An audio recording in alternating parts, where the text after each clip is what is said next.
বড়দের প্রণাম আর ছোটদের ভালোবাসা দিয়ে শুরু করলাম আজকের দিনটি। আমি সন্ধ্যে থেকে শুরু করলাম, কারণ আজকে আমি একটু বিশেষ কিছু কথা নিয়ে আসলাম আপনাদের সামনে আমাদের দীপাবলি চলে আসছে।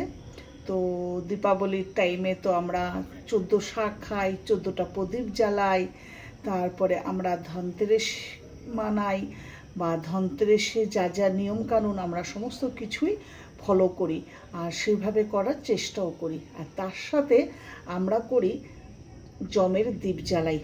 তো জমের দ্বীপ কেন জ্বালানো হয় আর কখন জ্বালানো হবে আর কটার মধ্যে করতে হবে, কোন মুখ করে প্রদীপটা জ্বালিয়ে দিতে হবে, কিভাবে সিস্টেমে করতে হবে যাতে ঘরের সমস্ত কিছু কল্যাণ ভালো হয়, তার জন্যই আমরা সমস্ত কিছু কিন্তু সবসময় তৈরি থাকি। তো সেই সব জিনিস নিয়ে, সামান্য কিছু জিনিস নিয়ে আমি চলে আসলাম তোমাদের সামনে। তো বাই দি বাই, আমি বনানী, আমার চ্যানেলের নাম বনানীজ ইনসাইড আউট, আর সেই চ্যানেলের আজকের একটা ছোট্ট ব্লগে আপনাদের সবাইকে স্বাগত। তো আর বেশি টাইম নেব না, তো চলুন তাড়াতাড়ি করে শোনা যাক আজকের এই সামান্য একটু কথা। জমদীপদান পূজা।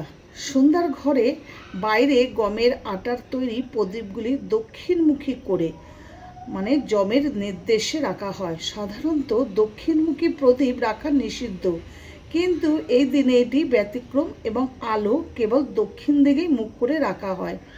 জমদীপদান মন্ত্র।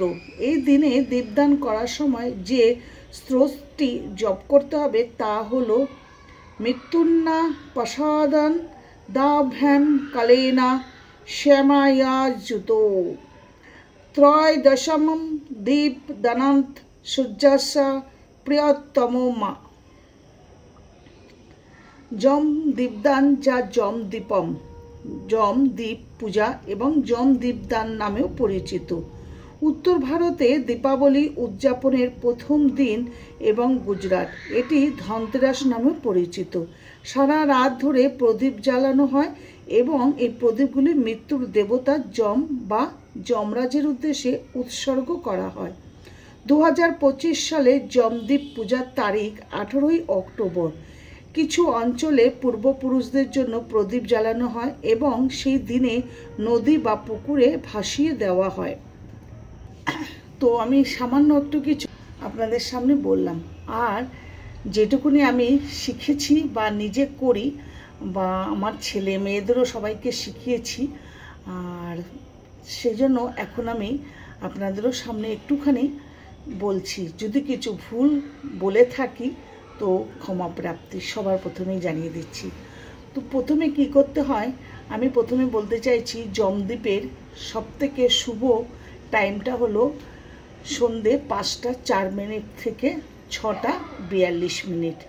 সন্ধে 5টা 4 মিনিট থেকে শুরু হবে জমদীপের টাইম আর শেষ হবে 6টা 42। এই টাইমের মধ্যে যদি জমদীপ প্রদীপ মানে দ্বীপ বলতে প্রদীপ যেটা বোঝায় সেটা যদি জ্বালানো যায় খুব ভালো টাইম। তো প্রথমে আমাদের কি করতে হয় জানেন তো, প্রথমে প্রদীপ যখন আমরা জ্বালাবো, প্রদীপ কখনোই খালি মাটিতে কিন্তু জ্বালাতে নেই। এটা কিন্তু প্রথমেই কিন্তু আমি আপনাদের সামনে বলছি, প্রদীপ কখনোই খালি মাটিতে জ্বালাবেন না। প্রদীপ জ্বালানোর টাইমে প্রদীপের নিচে কখনো মানে কিছু চাল বা তিল বা গোলাপ ফুলের পাপড়ি এরকম ফুলের উপরে রেখেই প্রদীপটা জ্বালাবেন। প্রথমত হলো বাড়ির ছেলে বা মেয়ে বা নিজেরাও করতে পারেন, শুদ্ধভাবে হাত মুখ ধুয়ে একটা ভালো শুদ্ধ মানে পরিষ্কার জামা কাপড় পরে প্রদীপটা দক্ষিণমুখ করে জ্বালাতে হবে। অ্যাকচুয়াল আমরা দক্ষিণমুখ করে প্রদীপ জ্বালাই না, কিন্তু এই জমের দ্বীপের জন্য দক্ষিণমুখ করেই জ্বালাতে হবে। প্রচলিত আছে কেন আমরা জমদীপ জ্বালাই। জমদীপ হলো, জম হলো মৃত্যুর দেবতা। আমরা জম প্রদীপটা জ্বালাই এই জন্যই যে বাড়ির সদস্য কোনো কারোর জন্য অকাল মৃত্যু না ঘটে, তার জন্যই কিন্তু আমরা জম প্রদীপটা জ্বালাই। তো জম প্রদীপ যখন আমরা জ্বালাবো, প্রথমে বললাম হাত মুখ ধুয়ে শুদ্ধভাবে একটা পরিষ্কার জামা কাপড় পরে প্রদীপটা যখন জ্বালাবো সেই জায়গাটা দক্ষিণমুখ করে জ্বালাতে হবে। সেই জায়গাটা জল দিয়ে খুব সুন্দর করে ধুয়ে সেই প্রদীপটাকে চাল দিতে হবে, চাল রেখে তার উপরে প্রদীপটা রাখতে হবে।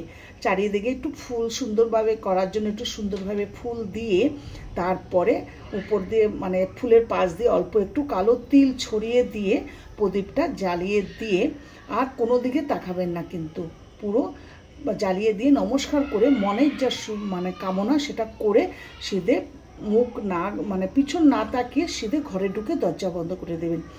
যে দরজার কাছে আপনারা প্রদীপটা জ্বালাবেন সেই দরজা আর খুলবেন না। পরের দিন সকালবেলায় সেই দরজাটা খুলে প্রদীপটা অন্য জায়গায় ফেলে দেবেন। এটাই ছিল আমার লাস্ট বলার। তো বন্ধুরা, কেমন লাগলো আমার এই বলাটা? যদি আপনাদের একটুখানিও যদি উপকারে লাগে আমার কিছু কথা, তো আমি মনে করব নিজেকে অনেকটা অনেকটা ধন্য মনে করব, যাতে কিছুটা আমার কথা কিছু জনের কাছে ভালো মানে কাজে লেগেছে বা পৌঁছাতে পেরেছে, তার জন্যই এটা কিন্তু আমার দেওয়া। তো বন্ধুরা, সবাই দীপাবলিতে সুষ্ঠুভাবে ভালোভাবে দীপাবলি পালন করুন। আর তার আগে বলতে চাই যে আনন্দ করো, নিজের আনন্দ, অপরের যাতে ক্ষতি না হয়। যেমন আমাদের পশুরা মানে আমাদের রাস্তায় যে ডগিরা থাকে, তারপরে পাখিরা, গাছপালা যাতে নষ্ট না হয় এমন কোনো পটাকি ফাটিও না, যাতে কারোর কোনো ক্ষতি হোক। শান্তভাবে সুষ্ঠুভাবে সবাই দীপাবলি পালন করো, পটাকি সেভাবেই ফাটাও, অপরের ক্ষতি যাতে না হয় নিজেদের আনন্দ করতে গিয়ে।